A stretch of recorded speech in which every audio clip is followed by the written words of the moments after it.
ಅಲ್ಪಸಂಖ್ಯಾತ ಸಮುದಾಯವು ಎಲ್ಲ ಸಮುದಾಯಗಳೊಂದಿಗೆ ಬೆರೆತು ರಾಜ್ಯ ರಾಜಕೀಯದಲ್ಲಿ ಸಕ್ರಿಯವಾಗಿ ಭಾಗವಹಿಸಬೇಕು ಅಂತ ಹೇಳಿ ಎಐಎಂಐಎಂ ಸಂಘಟನೆಯ ತಾಲೂಕು ಜಾಮಿಯಾ ಮಸೀದಿಯ ನೂತನ ಅಧ್ಯಕ್ಷರಾದ ಯಾಕೂಬ್ ಅಲಿ ಅಭಿಪ್ರಾಯಪಟ್ಟರು. ಚಳ್ಳಕೆರೆ ನಗರದ ಪ್ರವಾಸಿ ಮಂದಿರದಲ್ಲಿ ನಡೆದ ಎಐಎಂಐಎಂ ಪಕ್ಷದ ಸಂಘಟನೆ ಸೇರ್ಪಡೆ ಕಾರ್ಯಕ್ರಮದಲ್ಲಿ ಮಾತನಾಡಿದಂತಹ ಅವರು, ಡಾಕ್ಟರ್ ಬಿಆರ್ ಅಂಬೇಡ್ಕರ್ ರಚಿಸಿದ ಸಂವಿಧಾನವು ಎಲ್ಲರಿಗೂ ಕೂಡ ಸಮಾನ ಹಕ್ಕು ಮತ್ತು ಅವಕಾಶಗಳನ್ನ ಕೊಡುತ್ತೆ ಅಂತ ಹೇಳಿದ್ರು. ಆದರೆ ರಾಜ್ಯ ರಾಜಕಾರಣದಲ್ಲಿ ಅಲ್ಪಸಂಖ್ಯಾತರು, ಪರಿಶಿಷ್ಟ ಜಾತಿ ಮತ್ತು ಪರಿಶಿಷ್ಟ ಪಂಗಡಗಳಿಗೆ ಸಮರ್ಪಕ ಪ್ರತಿನಿಧಿತ್ವ ಸಿಗದೆ ಇರುವಂತದ್ದು ವಿಪರ್ಯಾಸ ಆಗಿದೆ. 2028ರ ವಿಧಾನಸಭಾ ಚುನಾವಣೆಯನ್ನ ಗಮನದಲ್ಲಿ ಇಟ್ಕೊಂಡು ಅಲ್ಪಸಂಖ್ಯಾತ ಅಭ್ಯರ್ಥಿಗಳನ್ನ ಸ್ಪರ್ಧಿಸೋದಕ್ಕೆ ಪಕ್ಷವನ್ನ ಬಲಪಡಿಸಲಾಗುತ್ತೆ ಅಂತ ಹೇಳಿದ್ರು. ಈ ಸಂದರ್ಭದಲ್ಲಿ ಪತ್ರಕರ್ತ ಬಶೀರ್, ಆದಿಕ್ ರೆಹಮಾನ್, ಮೊಹಮ್ಮದ್ ಅಲಿ, ದಾದಾಫಿರ್ ಆಸಿಫ್ ಸೇರಿದಂತೆ ಅನೇಕ ಮುಸ್ಲಿಂ ಬಾಂಧವರು ಭಾಗಿಯಾಗಿದ್ರು. ದೇಶದಲ್ಲಿ ಒಂದು ಅಲ್ಪಸಂಖ್ಯಾತರಲ್ಲಿ ಒಂದು ರಾಜಕೀಯ ಒಂದು ಇಚ್ಛಾಶಕ್ತಿಯನ್ನು ಬೆಳೆಸಬೇಕು ಮತ್ತು ರಾಜಕೀಯದಲ್ಲಿ ಪಾಲುದಾರಿಕೆ ನಮಗೂ ಸಹ ಬೇಕು. ಮತ್ತು ನಮ್ಮಲ್ಲಿ ಆಗ್ತಕ್ಕಂಥ ಒಂದು ತಾರತಮ್ಯ ಇವತ್ತು ನೀವು ನೋಡಿರ್ಬೋದು, ವಿಧಾನಸಭೆ ಆಗಲಿ ಲೋಕಸಭೆಯಲ್ಲಾಗಲಿ ನಮ್ಮದೊಂದು ಪೊಲಿಟಿಕಲ್ ರೆಪ್ರೆಸೆಂಟೇಷನ್ ಎಷ್ಟಿದೆ ಅಂತಂದರೆ ಭಾಳ ತುಂಬ ಕಟ್ಟಿದಕೊಂಡಿದೆ. ಇವತ್ತು ನಾವೆಲ್ಲ ಒಂದು ಸಮುದಾಯ ಅಥವಾ ಎಲ್ಲ ಸಮಾಜದ ಜೊತೆ ಸೇರಿ ನಾವು ಸಹ ಇದಕ್ಕೆ ಬರಬೇಕು.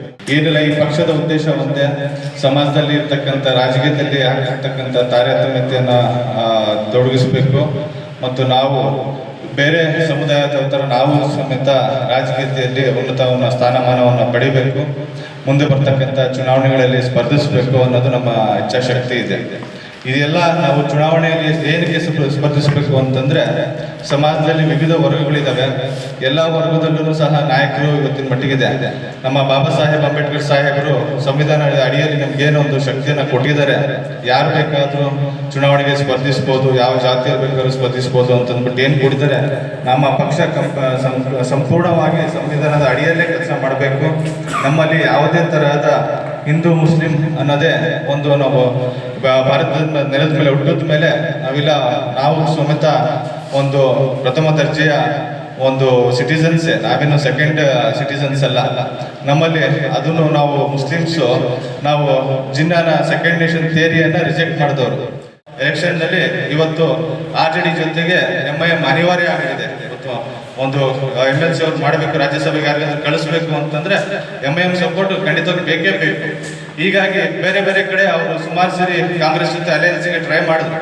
ಆದರೆ ಒಂದು ಕಾಂಗ್ರೆಸ್ ಅವರನ್ನು ತಗೊಳ್ಳಿಲ್ಲ ಅಂತಂದರೆ ಅದು it clearly indicates that Muslim community should not come to the mainstream ಅಂತಂದ್ಬಿಟ್ಟು ಅವ್ರದ್ದಿದೆ.